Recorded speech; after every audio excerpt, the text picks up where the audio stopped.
So now we finally get to meet the main character of the book of Samuel, and really the main character of the Old Testament as a whole, our good friend David. Hey, you'd even rank him above Moses. I certainly would. I certainly Well, would. that's interesting. You must be a Judahite. David is certainly the longest lasting in terms of, Judeo-Christian influence. I mean, really, the central figure plays a role on into much more so than Moses, really. Obviously, for Christianity, we meet David. Interesting enough, we don't get a birth story, right? Like as we do for Samuel, or as we do for Moses. So what is it that qualifies David to be king? He's also tall and good looking. Right? This should not be. Aren't you going to mention ruddy complexion? You mean redhead? Yes. And I would be happy. I would be happy to say that that's part of the picture. Yeah. But David. What's interesting is what qualifies David to be king is very similar to what qualifies Saul to be king in terms of process, right? Which is to say, God says to Samuel, "I found the guy to succeed Saul. I want you to go to this family, Jesse in Bethlehem." And it's very much not quite picking by lots, but it's going through the various sons. It's the Cinderella story, essentially. Yeah. Right? The eldest son comes, no, not him. The second one comes, not him. And finally, it's that last one, right? The seventh or eighth kid who is, sort of off. He wasn't even asked to come be interviewed for the job, but that's the one that is chosen. And, there's some parallel there, I think, with the case of Samuel himself. He didn't have older siblings, but he almost didn't get born. Right. So, in each case, God is kind of pulling something from the bottom of the barrel. Mm-hmm. Right. This is very much a Davidic theme, I think. And then I think probably the story that has most grabbed people's imagination about David is his encounter with Goliath. Yeah. So Samuel has anointed David, and in the next chapter, there is war with the Philistines again, as there regularly is, and Saul and his people go out to fight it. And David is back at home, tending the sheep. And of course, the story is very famous. David shows up at the battlefield and says, "I will challenge the Philistine," and does so, and with what I really think is one of the immortal lines of the Bible, right? It's when he steps forward and says, right, "You come against me with sword and spear, but I come against you in the name of the Lord," right, the God of hosts. Whoever wrote that line is right deserves real credit, because that's a mighty good line, and really a statement of sort of who this guy David is. I mean, this is what qualifies David to be king. But he could have said, "But I come against you with a slingshot." Right. It wouldn't have had the same resonance. Probably not. But of course, if you didn't have the slingshot, that's right, the first line wouldn't have had the same resonance either. But this is how the story presents David as king-worthy. Right? When the actual king, Saul, is cowering with the troops and hiding, right? David is willing to step forward and profess his faith in God and profess that is what's going to save the day. And it does. And from here on, David progresses in leaps and bounds. Yeah, it's very, very quick. It's a matter of verses. From having been a little boy left at home with the sheep, he is suddenly leading the army and killing more people than Saul. Saul immediately takes him from the battlefield and makes him sort of head of his army, and he wins battle after battle, and eventually, as you say, right, he becomes, it seems, almost more famous than Saul. Yes. Right, there's a saying that is passed around about the two of them. That Saul killed his thousands, but David his tens of thousands. Yeah, and this seems to bother Saul. Yes. By sort of replicating the jealousy that Samuel may have felt for Saul, Indeed. Saul feels this for David. And in fact, Saul isn't quite as sophisticated in Samuel when it comes to expressing his jealousy. He will, on occasion, pick up a spear and throw it at David. I have to say, David seems to be a rather loyal sort. He gets a spear thrown at him on multiple occasions. Yeah. He has Saul sent him out into seemingly unwinnable battles for the purpose of killing him. But David stays with Saul, in part because, as the story tells us, right, Saul may not be acting sort of his own free will here. Well, yes, the interesting way in which this is put. The reason what happens to Saul is an evil spirit from the Lord comes upon him. Now, what does that mean? In modern terms, he went a little off in his head. Something, he gets possessed. Yeah. There is something impelling him that he doesn't have control over. But it's interesting to say that it's a spirit from the Lord. Right. And what's interesting is when he is angry at David, he's not babbling or crazy. He speaks, right? And he says things like, I have to get rid of this guy because he is seeking the throne, right? He is more famous than I am. He is looking to take my place, right? There's clear envy and jealousy, right? Yeah. That is expressed.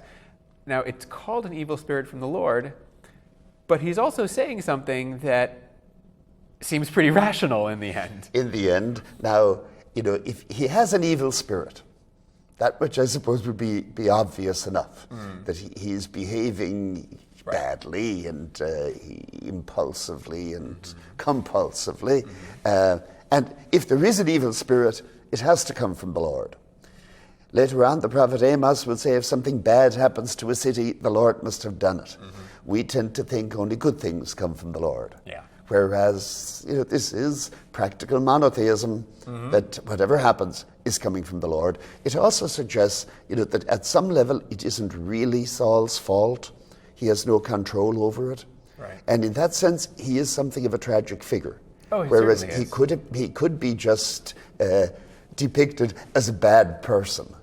Yeah. But the fact is taken out of his hands. Yeah, Saul really occupies this very sort of unfortunate space in between sort of the glorious period of the judges, which really was a good time despite all the threats, and Samuel, who is all good things, right? It's a great leader, and David, the greatest king, and there's poor Saul, who sort of had to be the patsy that that made the transition work. His story is kind of a shame in the end. He gets a bad rap. But now David seems to get along remarkably well with the rest of Saul's family. Yeah, I mean, to be fair, it does say repeatedly that Saul loves David, right? Which is why when he tries to kill him, it's an evil spirit, right? Saul is very affectionate toward David much of the time. Saul's daughter Michal and David seem to get along quite well. They end up being married. And Saul's son Jonathan and David seem to get along quite well. They get along exceptionally well. The way that Saul and Jonathan's relationship is described, I think you'd agree, is almost different from any other relationship described in the Bible as a whole. I don't think we have any other descriptions quite like it. Yeah, a few of the things that are said. Jonathan took great delight in David. Even when he knows his father is trying to kill David, he will side with David and warn David. And at some point, then Saul complains, I know that you have chosen the son of Jesse to your shame. What is it that makes it shameful? Well, there are a couple of possibilities. Certainly, I mean, there's the sort of more cautious reading is it's shameful because in essentially professing allegiance to David, Jonathan is sort of abdicating his position as king to be. Well, and also it's betraying his own family for an outsider. Sure. Then there is the slightly more risky reading of the relationship between Jonathan and David. It says, it does say right at the beginning, right after the Goliath episode, right? Jonathan, sort of his soul cleaved to David, right? There's very they bonded, right? There's very intense emotional language in fact, describing this. When Jonathan dies, David will say that your love to me was more than the love of women. Right. And so this has become a cause célèbre. If this was a homosexual relationship, then it's probably the only one in the Hebrew Bible that's celebrated. Certainly no suggestion from the Bible, from the tone of the narrative, that Jonathan is doing anything wrong in loving David, or vice versa. No, I don't think so at all. I mean, in some ways, it really elevates the closeness of that relationship in a way that, honestly, even heterosexual relationships aren't described. Aren't described. This may be the closest that two people are described as being, which I think is telling, and I think you're certainly right. A law in Leviticus that may say that homosexuality is wrong has to be counterbalanced with this depiction of what really does look like a very close and absolutely not pejoratively presented relationship between these two men. What I will say, though, is one of the interesting aspects of this relationship is as much as Jonathan's affection for David is expressed effusively and in many different ways. Again, right, he loves him and he helps him, and there's a moment where he gives him his clothes, right, which is a very telling. Yes. It's a very telling moment, right? Again, to do mostly with the transfer of kingship, right? We have to remember that when Jonathan's clothes are not the clothes of a commoner. Jonathan is giving David the clothes of a prince, right? He is handing him the royal garb, as it were. Jonathan at one point talks about David as a future king, right? When you are in charge, right, please think kindly of my family, right? Jonathan clearly presents David as the future king. So this sense of sort of abdicating through symbolic gestures and through speech. All of this love that Jonathan has for David, at no point does it ever say that David loves Jonathan. Right? It's never reciprocated. In fact, this is true of everybody in this episode of the book. In this part of the story, right, this David in Saul's court. Saul loves David, and Michal loves David, and the people and the army and Jonathan, they all are said explicitly, they all love David. Yeah. And at no point does it ever say that David loves anyone, loves anybody back. And the irony is that the one point when he will seem to love people, it's his sons later on in the story when they turn against him, and that becomes poignant. Yeah. But I think this again is highly credible. The ambitious young man soaks up the adulation wherever he can find it. Now, of course, in Leviticus, what's forbidden is an act. And it's often pointed out nowadays there isn't really a concept of homosexuality in the ancient world. And David and Jonathan are never said to engage in the act that is prohibited in Leviticus. True. Now, you might read between the lines, you might have your suspicions, but as far as the text goes, they don't go there. Yeah. And so, and equally, at no point does Leviticus or any other book say it is wrong for two men to love each other. This is true. Now, at the same time, I think a lot of people would see this as male bonding, but now male bonding goes to varying degrees. Yeah, I mean, some of the language that is used here is only elsewhere used of romantic engagement. So my sense is they really are presenting it as something more, something more than a friendship. And I agree with you. They are not at all, putting it in a negative light.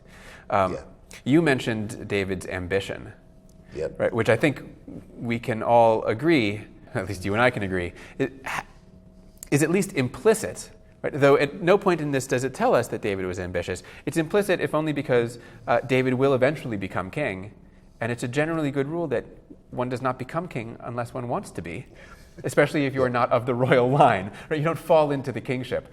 So this whole opening section of David in Saul's court, where everyone loves him and he loves no one, what it gives us a picture of, I think, is somebody who is promoted by all of his peers and all these other people into this position without him having to actually do anything to gain it at all, right? But this is one of David's great talents. It really is. That he can have all sorts of things that are beneficial to him happen without taking responsibility. Yeah, it's either David's talent or it's the talent of the people who wrote David's story to suggest that this is how everything happens. I mean, does all of this story have something of the character of an apology?